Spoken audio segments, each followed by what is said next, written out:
ప్రభుత్వ పాఠశాలలో నాణ్యమైన విద్య అందించడమే ప్రభుత్వ ప్రధాన లక్ష్యమని ముఖ్యమంత్రి నారా చంద్రబాబు నాయుడు స్పష్టం చేశారు. పోలవరం జిల్లా రంపచోడవరంలో శుక్రవారం నిర్వహించిన మెగా పేరెంట్ టీచర్ మీటింగ్లో పాల్గొన్న ఆయన ప్రభుత్వ విద్యా వ్యవస్థలో ఇప్పటికే గణనీయమైన మార్పులు ప్రారంభమయ్యాయని తెలిపారు. ఒకప్పుడు ప్రభుత్వ పాఠశాల నుంచి ప్రైవేట్ స్కూళ్లకు వెళ్లే పరిస్థితి ఉండేదని, ఇప్పుడు ప్రైవేట్ పాఠశాల నుంచి 1,10,000 మంది విద్యార్థులు ప్రభుత్వ బడుల్లో చేరడం ప్రభుత్వ విద్యపై పెరిగిన విశ్వాసానికి నిదర్శనమన్నారు. విద్యార్థుల మార్కులు తగ్గితే అది విద్యాశాఖ పనితీరుపైనే ప్రతిబింబిస్తుందని, అందుకే మంత్రి నారా లోకేష్ విద్యాశాఖ బాధ్యతలను అత్యంత నిబద్ధతతో నిర్వహిస్తున్నారని పేర్కొన్నారు. గిరిజన ప్రాంతాల్లోని పిల్లలు మట్టిలో మాణిక్యాలని, సరైన అవకాశాలు కల్పిస్తే అద్భుతాలు సృష్టిస్తారని అన్నారు. రాష్ట్రం తీవ్ర ఆర్థిక ఇబ్బందులు ఉన్నప్పటికీ ఇచ్చిన హామీలను అమలు చేస్తున్నామని సీఎం తెలిపారు. తల్లికి వందనం పథకం నిధులు ఇప్పటికే తల్లుల ఖాతాలో జమ అయ్యాయని చెప్తూ జమ అయ్యాయా లేదా అంటూ సభలోని ప్రజలను అడిగి తెలుసుకున్నారు. మెగా పేరెంట్ టీచర్ మీటింగ్ అనంతరం ముఖ్యమంత్రి చంద్రబాబు, మంత్రి నారా లోకేష్ విద్యార్థులతో కలిసి మధ్యాహ్న భోజనం చేశారు. అనంతరం విద్యార్థుల కోరిక మేరకు వారితో కలిసి ప్రత్యేకంగా ఫోటోలు దిగుతూ ఆప్యాయంగా ముచ్చటించారు. ఈ కార్యక్రమంలో స్థానిక ప్రజాప్రతినిధులు, విద్యాశాఖ ఉన్నతాధికారులు, జిల్లా అధికారులు, ఉద్యోగులు పాల్గొన్నారు. Honourable education minister Shri Nara Lokesh garu, నేను పెద్దయ్యాక ఐఏఎస్ అయ్యి మళ్ళీ మన ముఖ్యమంత్రి గారిని కలవాలని కోరుకుంటున్నాను.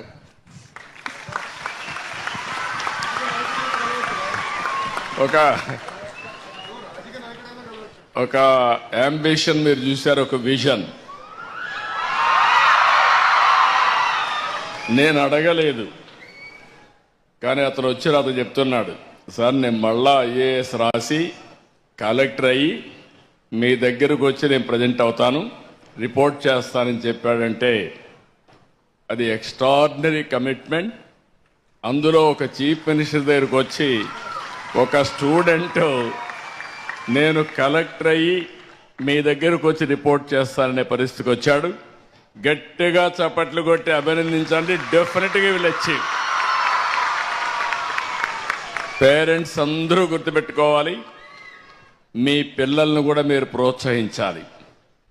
అద్భుతమైన ఈ కార్యక్రమంలో పాల్గొన్న అందరికీ ధన్యవాదాలు.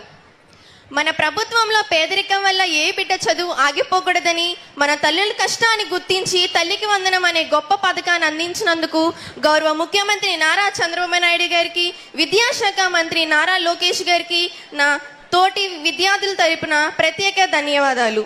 ఎంతమంది పిల్లలుంటే అంతమందికి 15,000 రూపాయలు తల్లికి వందనం ఇచ్చి ప్రతి తల్లిలో ముఖాల్లో చిరునవ్వు నింపి మా చదువులకు రెక్కలు తొడిగిన ఈ సాయంతో బాగా చదువుకుని సమాజంలో ఉన్నత స్థాయిలో నిలిచి మన రాష్ట్రానికి మంచి పేరు తెస్తామని మాటిస్తున్నాం. విశాఖ జిల్లా